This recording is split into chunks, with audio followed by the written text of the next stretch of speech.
Hello friends, आज की इस वीडियो हम बात करने जा रहे हैं आईडीबीआई बैंक के बारे में। तो आईडीबीआई बैंक ने स्पेशलिस्ट ऑफिसर्स के लिए पोस्टें निकाली है। ठीक है, तो उसमें भी 3 कैटेगरी हैं, तो उन कैटेगरी के बारे में हम वीडियो में डिस्कस करेंगे।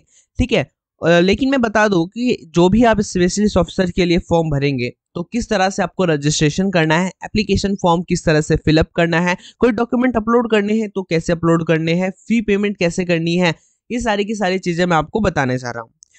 आपका जो एलिजिबिलिटी क्राइटेरिया है, अगर आपको चेक करना है तो आप डिटेल एडवर्टाइजमेंट पे क्लिक करके अपना एलिजिबिलिटी क्राइटेरिया चेक कर सकते हैं, पोस्ट चेक कर सकते हैं और भी कई रिलेटेड इन्फॉर्मेशन है आप वहां से चेक कर सकते हैं। सेकंड, इस वेबसाइट का लिंक मैं आपको डिस्क्रिप्शन में प्रोवाइड करवा दूंगा, लेकिन आप डायरेक्ट इस वेबसाइट पे भी जा सकते हैं। आईडीबीआई बैंक लिखिए, वहां पे आप उसकी ऑफिशियल वेबसाइट पे जाइए, करियर चूज करिए और करंट ओपनिंग पे आ जाइए, वहां से आप अप्लाई कर सकते हैं। तो डिटेल एडवर्टाइजमेंट है उन लोगों के लिए जिनको एलिजिबिलिटी क्राइटेरिया नहीं पता है और वो पता करना चाहते हैं, और उसके बाद डायरेक्ट आपको अप्लाई नाउ पे करना है। इसमें हम सारी प्रोसेस करेंगे, किस तरह से आपको registration process A to Z सारी चीजें बताऊंगा। तो सिंपली उस पर क्लिक कर देना है। उसके बाद ये देखिए, इसका जो स्टार्टिंग डेट है रजिस्ट्रेशन का वो 9 तारीख 12वां महीना है, और जो एंडिंग डेट है वो 25 तारीख पहला महीना, वो 25 तारीख 12वां महीना 2023 है। अब यहाँ पे click here for new registration पे आपको क्लिक करना है और न्यू रजिस्ट्रेशन करना है। यहाँ पे आपको सिंपली बेसिक इन्फॉर्मेशन अपलोड करना है सबसे पहले तो।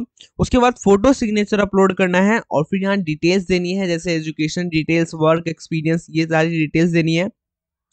उसके बाद प्रीव्यू कर लेना है। ठीक है, रजिस्ट्रेशन यहाँ पे कंप्लीट हो जाएगा आपका। उसके बाद पेमेंट करना है। ध्यान रखिएगा, डॉक्यूमेंट कुछ नहीं अपलोड करना है यहाँ पे आपको, फोटो सिग्नेचर के अलावा। ठीक है, तो सिंपली आपको क्या करना है, अब आ जाना है फर्स्ट नेम पे। यहाँ पे आपको अपना फर्स्ट नेम लिखना है, जो भी आपका फर्स्ट नेम है, ठीक है, वो लिख देना है। उसके बाद कंफर्म कर देना है। ठीक है, अगर आपका कोई मिडिल नेम है तो सिंपली मिडिल नेम लिखे, नहीं तो आप इसको स्किप कर सकते हैं और आगे बढ़ सकते हैं। और यहाँ पे कंफर्म कर देना है मिडिल नेम। उसके बाद यहाँ पे आपको अपना लास्ट नेम लिखना है, लास्ट नेम कंफर्म कर देना है। उसके बाद यहाँ पे आपको अपना पूरा नाम शो होने लगेगा, मैच करिएगा, सही है तो ठीक है। उसके बाद यहाँ पे आपको मोबाइल नंबर लिखना है। उसके बाद कंफर्म कर देना अपने मोबाइल नंबर पे, और अगर कोई अल्टरनेट मोबाइल नंबर या लैंडलाइन नंबर है तो आप वहां दे सकते हैं। यहाँ पे आपको ईमेल आईडी लिखनी है। ठीक है, @ से पहले वाली ईमेल आईडी लिखनी है, @ और gmail.com आपको यहाँ से सेलेक्ट कर लेना है।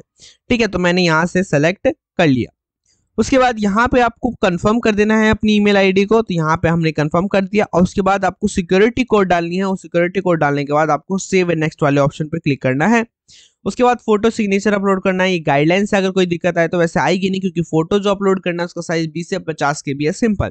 अगर कोई अपलोड करने में दिक्कत आ रही है तो आई बटन पे लिंक दे दूंगा, वहां से आप देख सकते हैं कि इस तरह से फोटो का साइज कम करते हैं।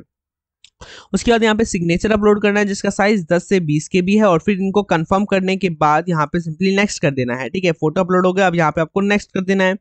नेक्स्ट करने के बाद आप देखिए यहाँ पे 3 पोस्ट है। ठीक है, तो यहाँ पे जैसी पोस्ट सेलेक्ट करेंगे आपको दिख जाएंगे कि deputy general manager group D, grade D के लिए है, assistant general manager grade C के लिए, और मैनेजर ग्रेड बी के लिए है। तो इन सब में एज वाइज क्राइटेरिया है, लिमिटेशंस है, वर्क एक्सपीरियंस भी है, और सिंपली ग्रेजुएशन मांगा गया है।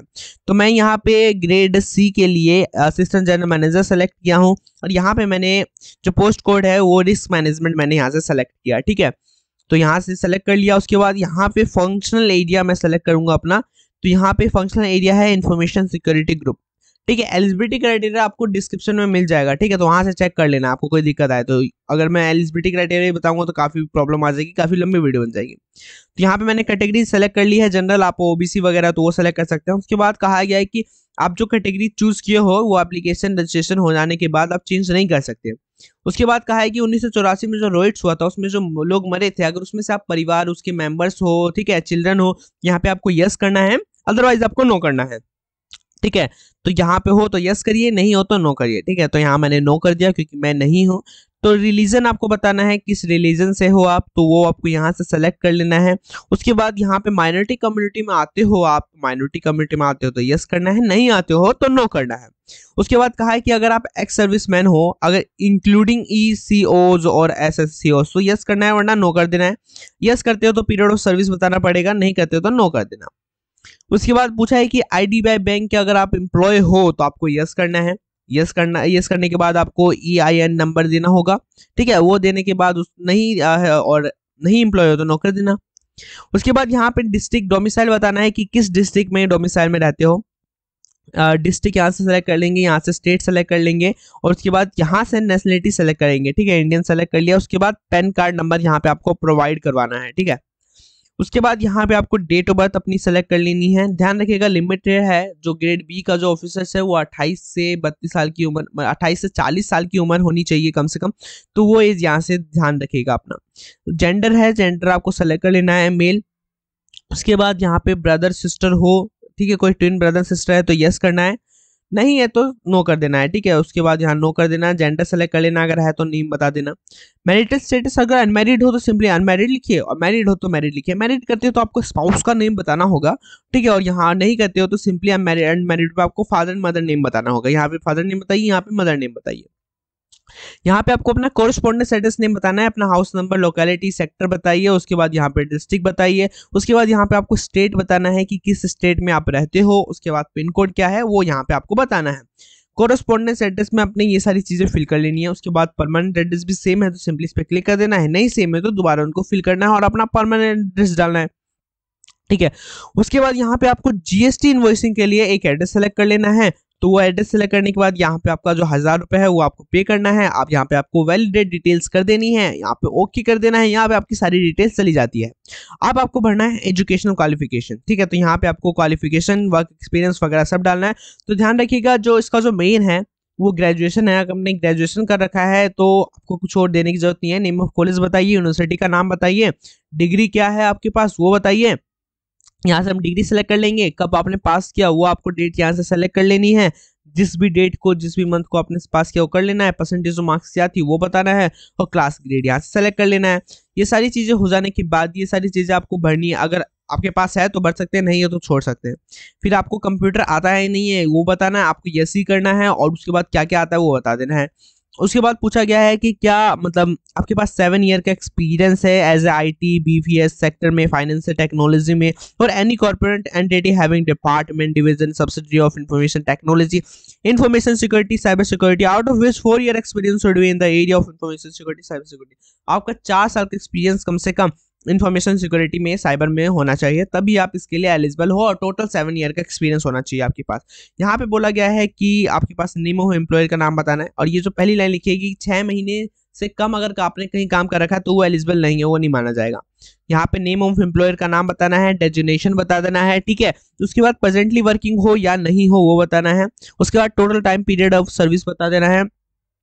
उसके बाद नेचर ऑफ ड्यूटीज बताना है, रीजन क्या था छोड़ने का वो बता देना है। यहाँ पे आपका ईयर ऑफ एक्सपीरियंस काउंट हो जाएगा। ठीक है, उसके बाद आपको लैंग्वेज बताना है कि आपको लैंग्वेज कौन कौन सी आती है, हिंदी, इंग्लिश, इसके अलावा कुछ और आती हो तो वो भी आप बता देना। वो दोनों तो बताना ही है, लेकिन उसके अलावा कुछ और आता है तो भी आप बता सकते हैं। ठीक है, उसके बाद आपको इसमें क्या क्या आता है, रीड आता है या सिर्फ राइट आता है या सिर्फ स्पीक आता है या तीनों आता है, ये सारी चीजें आपको बता देनी है। उसके बाद सिंपली वैलिडेट योर डिटेल्स करनी है, ओके कर देना है and then save and next कर देना है। ठीक है, यहाँ पे हमने सेव एंड नेक्स्ट कर दिया, हमारी वर्क एक्सपीरियंस सेव होगी। यहाँ पे फाइनल आपको कंप्लीट कर देना है रजिस्ट्रेशन। यहाँ पे बस आपका रजिस्ट्रेशन होगा, एप्लीकेशन फॉर्म भी आपका यही था। यहाँ पे हम कंप्लीट कर देंगे रजिस्ट्रेशन। उसके बाद यहाँ पे कंफर्म करेंगे, हमने कोई चेंजेस नहीं करने हैं और यहाँ पे कंफर्म कर दिया। अब यहाँ पे आपको 1000 रुपए पे करना है, पेमेंट के लिए आ गया है तो सबसे पहले आपको यहाँ कैप्चा फिल करना है, कंफर्म करना है पेमेंट के लिए। यहाँ हमने सबमिट कर दिया। कैप्चा फिल करने के बाद यहाँ पे ओके कर देना है। ओके कर देने के बाद यहाँ पे आपको पेमेंट वाले मेथड पे ले जाया जाएगा। उसके बाद यहाँ पे आपको क्रेडिट कार्ड, डेबिट कार्ड से, यहाँ से कई सारी चीजें ऑप्शन हैं जिससे आप पेमेंट कर सकते हैं। अदर डेबिट कार्ड्स हैं, इंटरनेट बैंकिंग का यूज करके आप पेमेंट कर सकते हैं, वॉलेट कैश का यूज करके आप पेमेंट कर सकते हैं, QR और UPI का यूज करके आप पेमेंट कर सकते हो। तो मैं सिंपली डेबिट कार्ड यूज करता हूँ तो डेबिट कार्ड का यूज करेंगे। कार्ड नंबर बताएंगे, मंथ बताएंगे, एक्सपायरी मंथ क्या है, एक्सपायरी ईयर क्या है वो बताएंगे और CVV क्या है वो बताएंगे। ठीक है, ये सारी चीजें बताने के बाद कार्ड होल्डर का नेम बताना है और मेक पेमेंट पे क्लिक कर देना है। पेमेंट हो जाने के बाद आपको अपना एप्लीकेशन फॉर्म डाउनलोड करके रख लेना है। एडमिट कार्ड जब आएगा तब आपका एप्लीकेशन फॉर्म काम आएगा। ठीक है, तो ये सारी इन्फॉर्मेशन थी, मेजर इन्फॉर्मेशन थी जो मैंने कवर किया। अगर कुछ भी लगता है आपको जो मैंने नहीं बताया तो कमेंट करके जरूर बताइएगा, मैं आपको जरूर बताऊंगा। एलिजिबिलिटी क्राइटेरिया मैं आपको दोबारा बोल रहा हूँ, ये आपको डिस्क्रिप्शन में डिटेल नोटिफिकेशन वाले PDF में मिल जाएगा, वहां से आपको चेक करना है एलिजिबिलिटी क्राइटेरिया क्या है। ठीक है, क्योंकि इसके लिए अलग से वीडियो बनाएंगे तो काफी लंबी हो जाएगी। तो वीडियो अच्छी लगी हो तो वीडियो को लाइक जरूर कर देना, अपने दोस्तों के साथ जरूर शेयर कर देना जो इस पोस्ट के लिए एलिजिबल हो और जो अप्लाई करना चाहते हैं।